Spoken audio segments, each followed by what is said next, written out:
नमस्कार, DD news पर आप देखना शुरू कर चुके हैं समाचारों का बुलेटिन। मैं हूं लालचंद्र सिंह। सबसे पहले आप सभी को छोटी दिवाली की ढेर सारी शुभकामनाएं। अब नजर डालते हैं हेडलाइंस पर। बिहार में महागठबंधन में सीट बंटवारे की लड़ाई पर आरजेडी ने कांग्रेस को दी नसीहत। तो जेडीयू ने कहा पूरी तरह निश्चय विहीन और नेता विहीन है विपक्ष।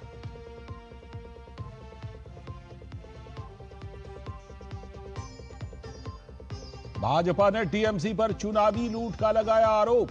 टीएमसी सांसद अभिषेक बनर्जी की डायमंड हार्बर सीट से रिकॉर्ड जीत को बताया धांधली का नतीजा। चंद्रयान 2 ऑर्बिटर ने हासिल की बड़ी उपलब्धि। इसरो ने किया सूरज से निकलने वाले कोरोनल मास इजेक्शन के चांद पर पड़ने वाले प्रभावों का पहली बार अवलोकन। 28 लाख दीयों के साथ नए रिकॉर्ड बनाने की तैयारी में रामनगरी। सीएम योगी आदित्यनाथ ने कहा कि 500 वर्षों के संघर्ष स्वरूप अयोध्या में हुआ भव्य और दिव्य मंदिर का निर्माण। कहा सत्य परेशान हो सकता है, पराजित नहीं। मौसम विभाग की दक्षिण भारत में मूसलाधार और भारी बारिश की चेतावनी। केरल, माहे और लक्षद्वीप में अगले 2 दिनों के लिए ऑरेंज अलर्ट जारी। लोगों को सतर्क रहने की दी सलाह। हेडलाइंस के बाद खबरें विस्तार से। सबसे पहले बात बिहार के चुनावी दंगल की, जहां महागठबंधन में कई दिनों से सीट बंटवारे को लेकर खींचतान अभी भी जारी है। सीटों के बंटवारे के बगैर ही महागठबंधन के घटक दल अपने अपने प्रत्याशियों की घोषणा कर रहे हैं। हालात तो ऐसे हैं कि कई सीटों पर महागठबंधन के सहयोगी दलों के प्रत्याशी आमने सामने आ गए हैं। इस बीच राष्ट्रीय जनता दल के प्रवक्ता गठबंधन में खींचतान को लेकर अपने ही सहयोगी दल कांग्रेस को नसीहत दी। उन्होंने कहा कि बिहार में राष्ट्रीय जनता दल की प्रमुखता को महागठबंधन के घटक दलों को समझना चाहिए। इसके साथ ही उन्होंने उम्मीद भी जताई कि सभी सहयोगी दल इस परिस्थिति को मिल बैठकर सुलझा लेंगे। देखिए, गठबंधन के राजनीति के इस दौर में कभी कभी ऐसी परिस्थितियां उत्पन्न होती हैं, लेकिन सभी सहयोगी दलों को ये बात समझनी चाहिए। राष्ट्रीय जनता दल तो सिर्फ बिहार में चुनाव लड़ती है, झारखंड में कुछ सीटों पर लड़ती है। हम तो कर्नाटका, राजस्थान, मध्य प्रदेश में सीट मांगने नहीं जाते हैं कांग्रेस से। तो इस बात को, जमीनी हकीकत को समझना चाहिए और हमें लगता है अभी भी समय है। महागठबंधन के दल के सभी शीर्ष नेतृत्व बैठकर पूरे मामले को सुलझा लेंगे और कोई न कोई रास्ता निकलेगा। कुछ सीटों पर फ्रेंडली फाइट की जो नौबत आई है, हमें पूरा भरोसा, उम्मीद है कि वो भी ठीक हो जाएगा। लेकिन जेडीयू के नेता राजीव रंजन सिंह ने महागठबंधन पर निशाना साधते हुए कहा कि बिहार में महागठबंधन टूट की कगार पर है। तेजस्वी यादव की दूरदर्शिता की वजह से केवल बिहार में गठबंधन एक बड़ी टूट के कगार पर नहीं पहुंचा है। झारखंड में आरजेडी की कोई औकात नहीं थी, लेकिन जेएमएम ने आरजेडी को सम्मानजनक हिस्सेदारी दी थी। जिस तरीके का मोलतोल करते रहे थे तेजस्वी यादव, वहां राहुल गांधी ने मिलने से भी मना कर दिया था। और उसके बाद बिहार में जिस कदर अपमानजनक व्यवहार हुआ है जेएमएम के साथ, जेएमएम को झारखंड के रिश्ते पर भी विचार करना चाहिए। झारखंड में आरजेडी को बाहर करना चाहिए। जहां तक बिहार का सवाल है, तो ये गठबंधन टूट गया है। वहीं केंद्रीय मंत्री गिरिराज सिंह ने भी महागठबंधन पर निशाना साधते हुए कहा कि महागठबंधन मात्र दिखावा है। केंद्रीय मंत्री ने आरोप लगाया कि एनडीए के खिलाफ अकेले किसी लड़ने की ताकत ना होने के कारण ही यह महागठबंधन बना था। महागठबंधन अब कोई चीज नहीं है। ये गठबंधन एनडीए के खिलाफ किसी को लड़ने की ताकत नहीं थी। लालू यादव अपने बेटे को मुख्यमंत्री बनाना चाहते थे। कांग्रेस ने अभी तक नहीं माना और वो एक तरह से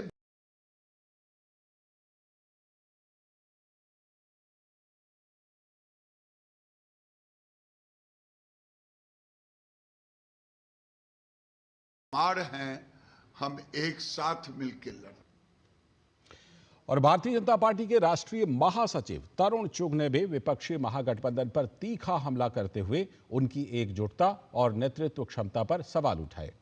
उन्होंने कहा कि जो लोग इकट्ठा चुनाव नहीं लड़ सकते वो बिहार को क्या दिशा देंगे।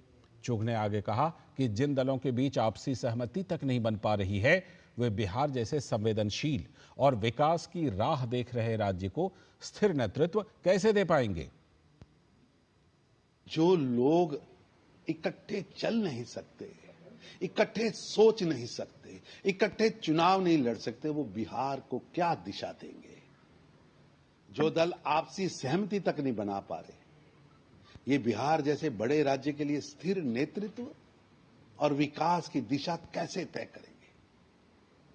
जनता की समस्याओं पर बात करने की बजाय, समस्याओं का हल सामने रखने की बजाय ये पार्टियां टिकट और कुर्सी की खींचातान में उलझी हुई हैं। बिहार को आगे बढ़ाने का विजन इनके पास नहीं है। सत्ता की भूख और जंगल राज की विरासत, लूट खसूट की विरासत से अब जनता बिहार की इन्हें अपनाने वाली नहीं है। और इस बीच बिहार में पहले चरण के मतदान से पहले आरजेडी में टिकट बंटवारे पर आपसी लड़ाई अब सड़क पर भी उतर आई है। लालू यादव के आवास के बाहर मधुबन विधानसभा से आरजेडी टिकट के दावेदार मदन शाह ने जोरदार हंगामा किया।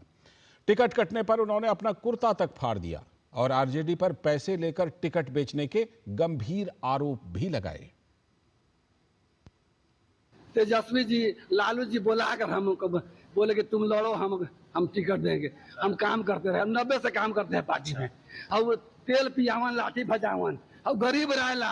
जमीन जो है ना 2 बीघा बेचे है 4 लाख रुपए काठा में, वह जमीन जो है 2 करोड़ रुपए काठा है। बाप रे बाप, बाप रे बाप। रोक क्यों रहे? आपसे लालू जी से बात हुई थी। लालू जी कहे थे कि तू लड़िए, मतलब तू लड़िए।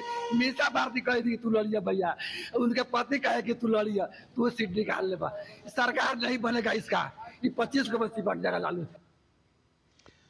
इस बीच चुनाव आयोग ने बिहार विधानसभा चुनाव और 8 विधानसभा सीटों पर होने वाले उपचुनाव के लिए नियुक्त किए गए पर्यवेक्षकों को पूरी चुनावी प्रक्रिया में कड़ी निगरानी रखने के निर्देश दिए हैं।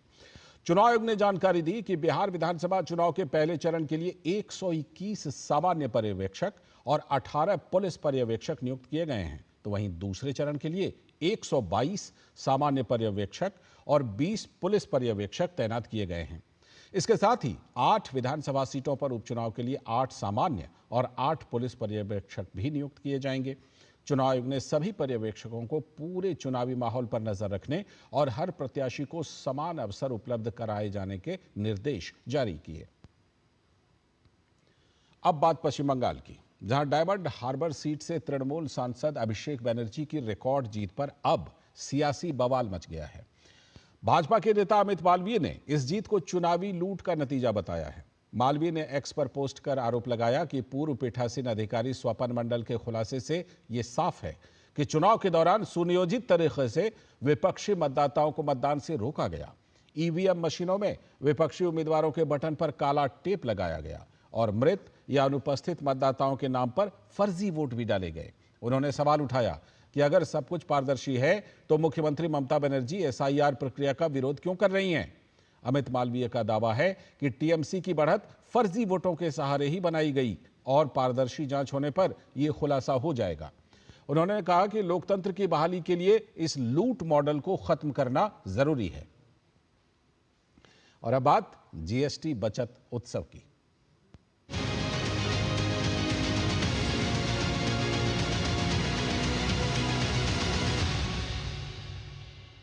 प्रधानमंत्री नरेंद्र मोदी की स्वदेशी अपनाने की अपील के बाद लोग मिट्टी से बने दीयों की जमकर खरीदारी कर रहे हैं। स्वदेशी अपनाकर लोग जहां एक तरफ अर्थव्यवस्था को मजबूती दे रहे हैं, वहीं दूसरी तरफ वोकल फॉर लोकल भी आगे बढ़ रहा है। तो देखिए दूरदर्शन संवाददाता मोहित शुक्ला की यह रिपोर्ट। दिवाली का त्योहार है, हर तरफ जगमग बाजार है, साथ ही स्वदेशी की भरमार है, क्योंकि प्रधानमंत्री नरेंद्र मोदी की अपील का व्यापक असर देखने को मिल रहा है।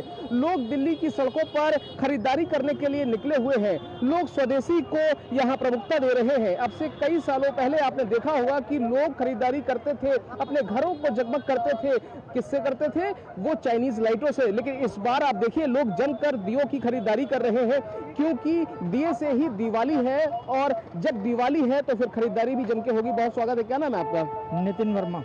वर्मा जी, मुझे एक बात बताइए, प्रधानमंत्री नरेंद्र मोदी अपील कर रहे हैं, लगातार वो कई सालों से ये अपील करते भी आए हैं कि आप स्वदेशी अपनाइए, अपने देश को मजबूत बनाइए। सर, असली दिवाली तो इन्हीं दियों से है, चाइनीज बमों से या चाइनीज दियों से थोड़ी होती है असली दिवाली। एक बार दिखा दीजिए हमारे कैमरे पर, और दिखा दीजिए कि ये देखिए, ये स्वदेशी की भरमार है और हर तरफ प्रधानमंत्री नरेंद्र मोदी की अपील का व्यापक असर देखने को मिल रहा है। और आप देखिए, एक बार पैन करके मैं अपने कैमरा सहयोगी पीयूष से कहूंगा कि आपको एक बार वो पैन करके वो पूरी तस्वीरें दिखाइए। और आप देखिए, दिल्ली का ये सदर बाजार, जामा मस्जिद, चांदनी चौक का इलाका हर तरफ इसी तरीके से गुलजार नजर आ रहा है। और चाहे दियों की बात हो, चाहे दूसरी चीजों की बात हो, हर तरफ स्वदेशी उत्पाद धूम मचाए हुए हैं। तो ऐसे में हम भी आपसे अपील करेंगे कि आप जब बाजारों में खरीदारी करने के लिए निकले तो आप स्वदेशी उत्पादों को प्रमुखता दें। दिल्ली से कैमरा पर्सन पीयूष के साथ मैं मोहित शुक्ला, दूरदर्शन न्यूज। और इस त्योहारी माहौल में कपड़ा व्यापारियों की उम्मीदों को भी पंख लग गए हैं, जिसकी बड़ी वजह है जीएसटी बचत उत्सव। जीएसटी की नई दरों के लागू होने से व्यापारियों को न सिर्फ अपने कारोबार में बड़े उछाल की उम्मीद है, बल्कि वे इसे ग्राहकों के लिए भी एक बड़ा तोहफा मान रहे हैं।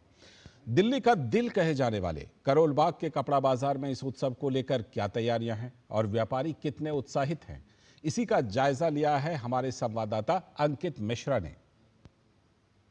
दिवाली यानी खुशियों का त्योहार, और ऐसे में प्रधानमंत्री नरेंद्र मोदी, वित्त मंत्री निर्मला सीतारमण ने बचत यानी जीएसटी 2.0 लॉन्च किया, जिसके बाद जो बचत है वो लोगों के खाते में जा रही है। न केवल लोगों के, बल्कि ग्राहक जो यहाँ कस्टमर पहुंचते हैं उनके खाते में तो ये बचत पहुंचती है, लेकिन साथ ही साथ जो शॉपकीपर्स हैं, दुकानदार हैं, उन तक ये लाभ कितना पहुंचता है, इसी को जानने के लिए करोल बाग में आप पहुंचा हूं। शोभित हमारे साथ मौजूद हैं, ओनर हैं। क्या कुछ कहना चाहेंगे और कैसे देख रहे हैं पिछले बार के मुकाबले इस बार ग्राहकों की उम्मीद जो आपके पास आ रही है वो कितनी आ रही है? जैसे जैसे जीएसटी का स्लैब कम किया है फाइनेंस मिनिस्टर ने, उसके अकॉर्डिंग लोगों की परचेजिंग पावर में बहुत बड़ा इम्पैक्ट पड़ा है, जिससे कि लोगों की परचेजिंग पावर इंक्रीज़ हुई है प्रीवियस ईयर के अकॉर्डिंग, जिससे कि वो मार्केट में आके अच्छे से शॉपिंग कर पा रहे हैं। बहुत सारी चीज़ें उनकी रीच के अंदर आ गई है, उनके डोमेन के अंदर आ गई है। तो जीएसटी अपने इंडिया के अंदर बहुत अच्छा रोल प्ले कर रहा है। इससे लोगों की परचेजिंग पावर तो बढ़ ही रही है। लोग रेगुलर आईटीआर भी फाइल करेंगे, जिससे देश का जो पैसा है देश के अंदर ही रहेगा, वो ब्लैक मनी में कन्वर्ट नहीं होगा, वाइट की तरह मनी फ्लो होगा पूरे इंडिया के अंदर। दिवाली तो बहुत अच्छी जा रही है, मतलब थोड़ा सा काम हमारा और बढ़े तो और अच्छी बात है कि हमारे को कस्टमरों की ज़रूरत है। हमारे अगर दुकान चलेगी जब भी तो हम आगे कुछ कर पाएंगे। दिवाली को लेकर के जो धूम है वो नजर आ रही है, और इसी को लेकर के जो दुकानदार हैं वो भी बड़ी ही सजगता के साथ आगे बढ़ रहे हैं। कस्टमर्स जो हैं वो भी इन्हीं चीज़ों को लेकर के आगे बढ़ रहे हैं। जीएसटी जो है बचत इस बार उनके खातों तक या उनके घरों तक पहुंच रही है, वो साफ तौर पर नजर आ रही है। कैमरा पर्सन उत्तम के साथ अंकित मिश्रा, दिल्ली, डीडी न्यूज। आगे की बड़ी खबरों में गोवा में दीपावली की तैयारियां जोरों पर हैं। कल सुबह पारंपरिक नरकासुर दहन के साथ दीपावली मनाई जाएगी। लगातार बारिश के बावजूद कलाकारों ने रात भर मेहनत कर नरकासुर की मूर्तियां तैयार की हैं, जिन्हें आज शाम से लोगों के दर्शन के लिए खोल दिया जाएगा। राज्य भर में आकर्षक सजावट की गई है और यातायात व्यवस्था के लिए पुलिस की तैनाती भी बढ़ाई गई है। बाजारों में दीपावली की खरीदारी को लेकर रौनक देखी जा रही है। आपको बता दें कि दीपावली पर नरकासुर वध का आयोजन केवल गोवा में ही किया जाता है। और इधर उत्तराखंड की राजधानी देहरादून में प्रथम धन्वंतरी महोत्सव का आयोजन किया गया, जिसमें राज्य के मुख्यमंत्री पुष्कर सिंह धामी ने वर्चुअल माध्यम से प्रथम धन्वंतरी महोत्सव की शुभकामनाएं दी। मुख्यमंत्री ने माड़ा गांव में स्थित हर्बल वर्ल्ड हिमालय और धन्वंतरी धाम की सराहना करते हुए कहा कि ये धाम आयुर्वेद और प्राकृतिक चिकित्सा का पूरे विश्व का एकमात्र समग्र केंद्र है। ये धाम भारत की आरोग्य संस्कृति का जीवंत स्वरूप होगा। सर्वप्रथम आज के इस पावन अवसर पर आप सभी को प्रथम धन्वंतरी महोत्सव की बहुत बधाई देता हूं, शुभकामनाएं देता हूं। मुझे जानकर अत्यंत प्रसन्नता हो रही है कि यमकेश्वर के माला ग्राम में स्थापित हर्बल वर्ल्ड हिमालय श्री धन्वंतरी धाम आयुर्वेद और प्राकृतिक चिकित्सा का पूरे विश्व का एकमात्र समग्र केंद्र है। ये धाम भारत की आरोग्य संस्कृति का जीवन स्वरूप होगा। न केवल आयुर्वेद, योग, औषधि, वनस्पतियों और समग्र स्वास्थ्य के क्षेत्र के लिए अत्यंत उपयोगी साबित होगा, बल्कि प्राकृतिक चिकित्सा के क्षेत्र में नवाचार, अनुसंधान और प्रशिक्षण को बढ़ावा देने में भी महत्वपूर्ण भूमिका निभाएगा। तो चारों तरफ दीपावली का उत्साह है, उमंग है, लेकिन अखिलेश यादव के दियों और मोमबत्ती पर जलाने को पर दिए गए बयान को लेकर बवाल मच गया है। बीजेपी के प्रवक्ता सुधांशु त्रिवेदी ने इस बयान को लेकर अखिलेश यादव पर जमकर हमला बोला। उन्होंने कहा कि अखिलेश यादव का बयान बहुत ही निंदनीय और भर्त्सना के योग्य है। ये वही लोग हैं जो राम मंदिर के खिलाफ खड़े थे, आज भगवान राम के उत्सव के विरुद्ध भी खड़े हैं। अखिलेश यादव जी का यह बयान बहुत ही निंदनीय और भर्त्सना योग्य है कि उनको दीपावली के इन दियो जलाने में समस्या नजर आ रही है, और ये उसी मानसिकता से प्रेरित है जो इंडी गठबंधन कहता है इरेडिकेशन ऑफ सनातन धर्म, या ये उसी विचार से प्रेरित है जो राहुल गांधी कहते हैं हिंदू धर्म की शक्ति है, मुझे उससे लड़ना है। ये दर्शाता है कि भारतीय संस्कृति और हिंदू धर्म का कोई उजाला उन्हें अच्छा नहीं लगता है। ये वही लोग हैं जो राम मंदिर के खिलाफ खड़े थे, आज भगवान राम के होने वाले उत्सव के विरुद्ध भी खड़े हैं। तो दिवाली को लेकर समाजवादी पार्टी के प्रमुख अखिलेश यादव के इस बयान ने सियासी माहौल को गरमा दिया है। अखिलेश ने दीपों और मोमबत्तियों को फिजूल का खर्च बताते हुए कहा था कि हमें क्रिसमस से सीख लेनी चाहिए, जहां शहर सजावट और रोशनी से जगमगाते हैं। उन्होंने अयोध्या में योगी सरकार की ओर से हर साल अयोध्या जी में आयोजित किए जाने वाले भव्य दीपोत्सव पर भी सवाल उठाया था। उनके इसी बयान पर बीजेपी के नेता अमित मालवीय ने यह कहकर अखिलेश यादव पर निशाना साधा है कि यह हमारे त्योहारों के प्रति उनकी संवेदनहीनता को दिखाता है। अमित मालवीय ने सोशल मीडिया प्लेटफॉर्म एक्स पर लिखा, अखिलेश यादव का यह बयान न सिर्फ चौंकाने वाला है बल्कि हमारे त्योहारों के प्रति संवेदनहीनता भी दिखाता है। सपा प्रमुख ने कहा, पूरी दुनिया में क्रिसमस पर शहर रोशनी से जगमगाते हैं, हमें उनसे सीखना चाहिए। दिए और मोमबत्तियों पर पैसा खर्च करने का क्या मतलब? सरकार को हटाना चाहिए, हम और सुंदर लाइट्स लगाएंगे। दिवाली हमारे सांस्कृतिक और आध्यात्मिक मूल्यों का प्रतीक है। यह सिर्फ रोशनी का त्योहार नहीं बल्कि अंधकार पर प्रकाश की विजय का संदेश देती है। दिए और मोमबत्तियां हमारी परंपरा का हिस्सा हैं, जिनमें घर घर की भावना और श्रद्धा जुड़ी होती है। इन्हें पैसे की बर्बादी कहना न सिर्फ अनुचित है बल्कि हिंदू आस्था का अपमान भी है। त्योहारों की तुलना करने के बजाय अखिलेश यादव को भारत की विविध परंपराओं का सम्मान करना चाहिए। यही सच्ची धर्मनिरपेक्षता है। और अब बात अच्छे बदलाव की। छत्तीसगढ़ के मोहला मानपुर अंबागढ़ चौकी क्षेत्र, जो कभी वामपंथी उग्रवाद का गढ़ था, अब परिवर्तन की राह पर है।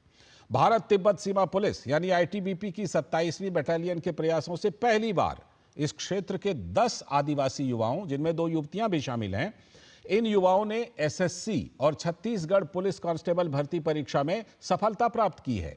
यह उपलब्धि आईटीबीपी के औंधी स्थित कंपनी ऑपरेटिंग बेस द्वारा चलाए गए 2 वर्षीय प्रशिक्षण और करियर परामर्श कार्यक्रम का परिणाम है।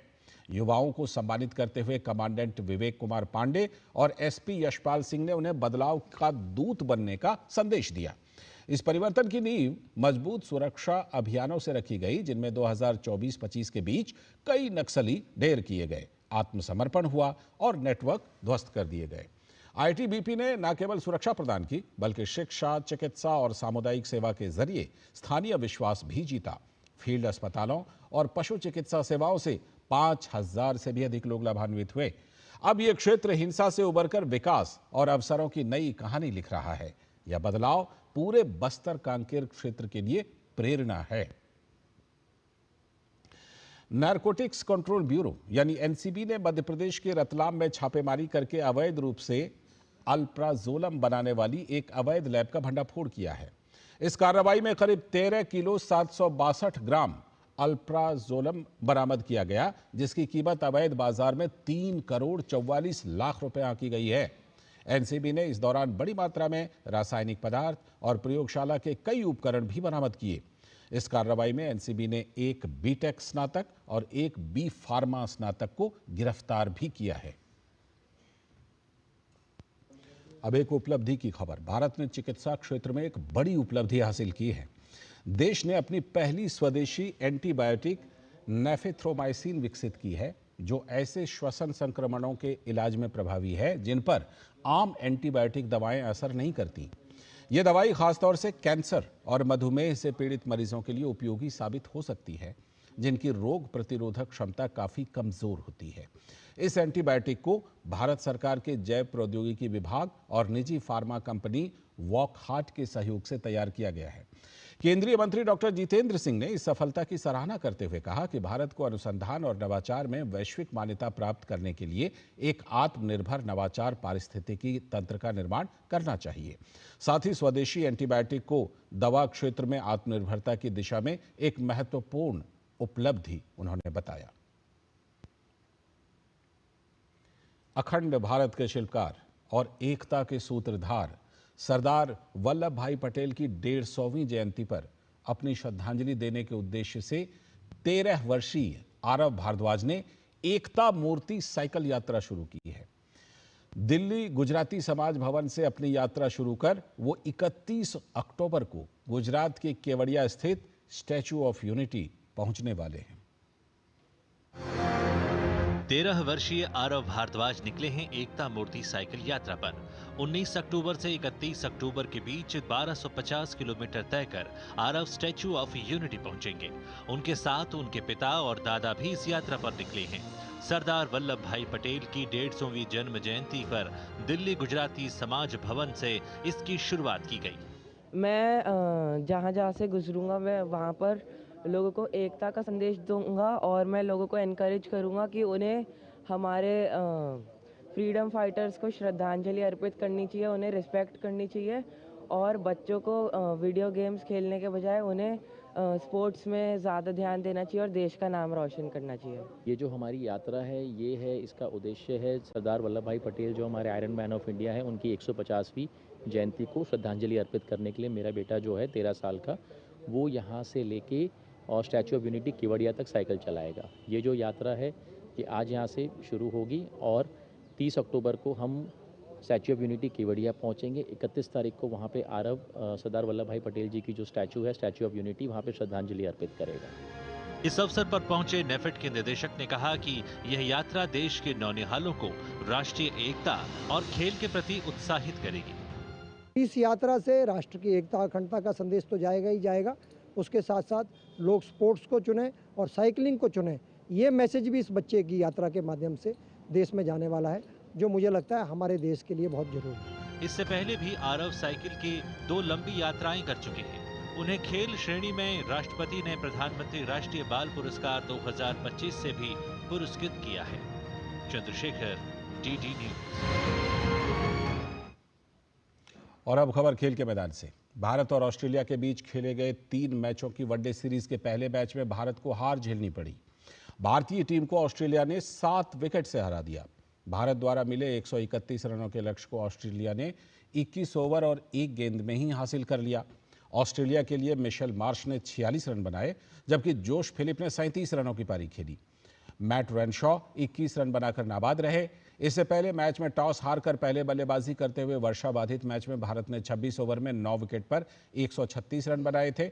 बारिश के कारण 4 बार मैच को रोकना पड़ा था, जिसके कारण ओवरों में कटौती की गई और मुकाबला 26 ओवर का ही कराया गया। इस प्रकार डकवर्थ लुईस नियम के तहत ऑस्ट्रेलिया को जीत के लिए 26 ओवर में 131 रनों का लक्ष्य दिया गया। भारत के लिए केएल राहुल ने सबसे ज्यादा 38 रन बनाए, जबकि अक्षर पटेल ने 31 रनों की पारी खेली।